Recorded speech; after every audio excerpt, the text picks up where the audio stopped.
Regain करने में असफल हो गई है। चौथी बार दिल्ली के अंदर वो अपना वोट शेयर उनसे वापस नहीं पा रही है। इससे ज्यादा दुख क्या होगा। ठीक है अमित, ये बताइए, ये जो अब तस्वीरें हैं, बीजेपी ने तो जश्न मनाना भी शुरू कर दिया। वो ये मान के चल रही है कि अब तस्वीर नहीं पलटनी, बीजेपी आ गई है दिल्ली में। क्या दिल्ली में बीजेपी की सरकार अगर बनती है तो परवेश वर्मा मुख्यमंत्री होंगे, या कौन हो सकता है, क्या नाम हो सकते हैं?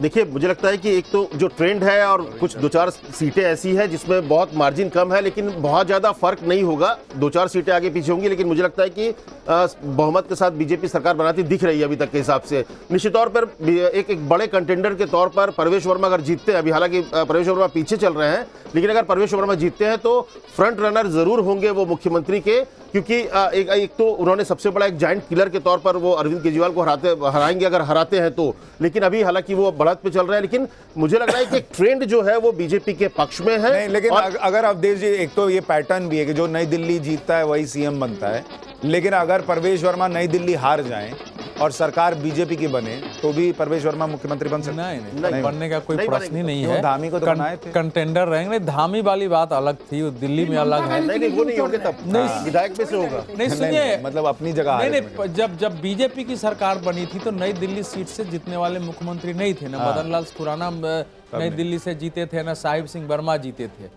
और सुषमा जी को तो लाया गया था, 3 महीने में वो चली गई थी। तो नई दिल्ली तो शुरू हुआ है शीला दीक्षित जी के समय से, वो कांग्रेस के लिए रही है। देखिए, इस समय मैं फिर कह रहा हूं कि बीजेपी का अपर हैंड है, येज है, लड़ाई बहुत जबरदस्त है।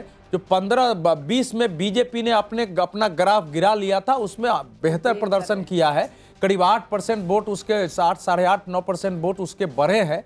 आम आदमी का वोट करीब अभी तक के भी हिसाब से देखा जाए तो 9% के आसपास से ज्यादा 10% के आसपास गिरा हुआ है।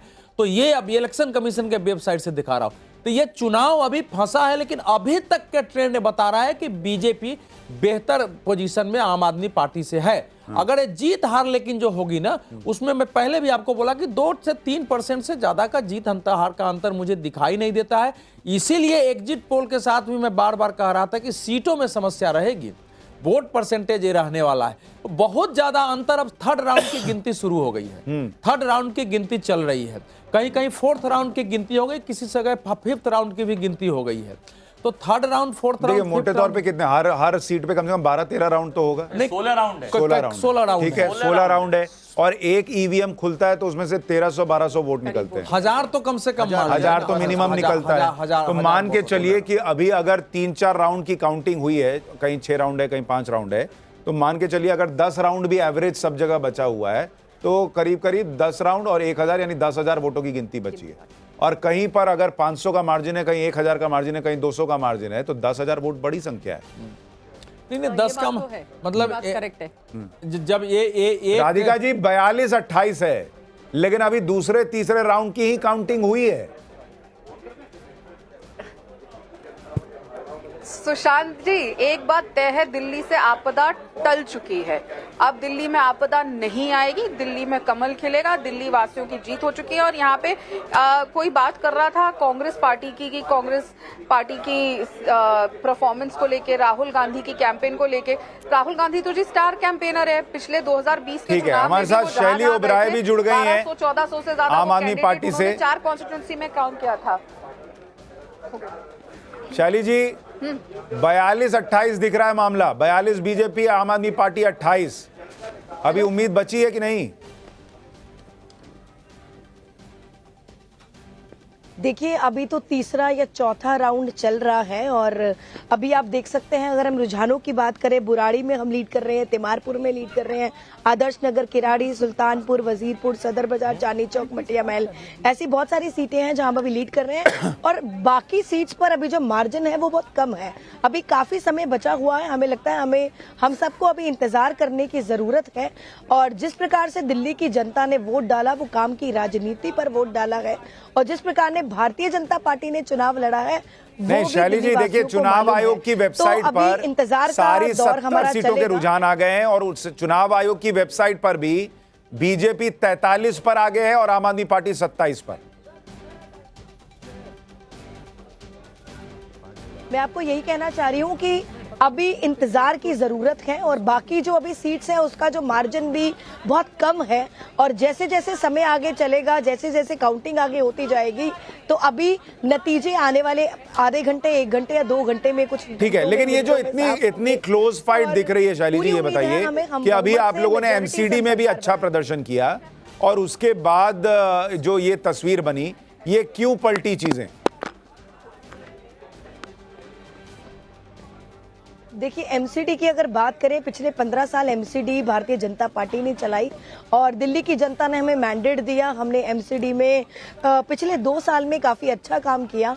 आप देख सकते हैं, सैलरी की बात हो या रेगुलराइज करने की बात हो एमसीडी एम्प्लॉइज़ की, दिल्ली की जनता सब जानती है कि भारतीय जनता पार्टी ने कौन सी साजिश की राजनीति करी। भारतीय जनता पार्टी ने जिस प्रकार से हमारे सभी नेताओं को जेल में डाला और आम आदमी पार्टी को खत्म करने की कोशिश करी, बावजूद इतने चैलेंजेस के बाद भी आम आदमी पार्टी ने बहुत अच्छा चुनाव लड़ा और नतीजे अभी कुछ समय बाद और आपको देखने को मिलेंगे।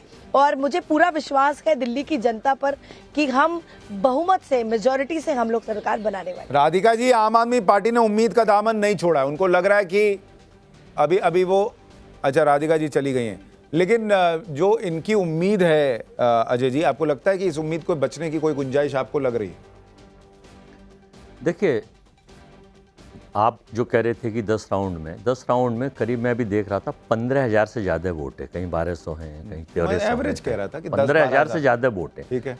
और जो दिल्ली का मार्जिन है, देश की राजधानी है, दिल्ली का मार्जिन बहुत छोटा छोटा, जैसे 12 सीट मैं अभी देख रहा था कि जो अंडर 500 प्लस माइनस पे चल रही। तो इस इलेक्शन में ऊपर से नीचे तक केजरीवाल 62 से नीचे जनता ने उसको उसका नतीजा दिया, उसके झूठ का, उसको 62 से नीचे आके 23-24 सीट भी गई, चली गई।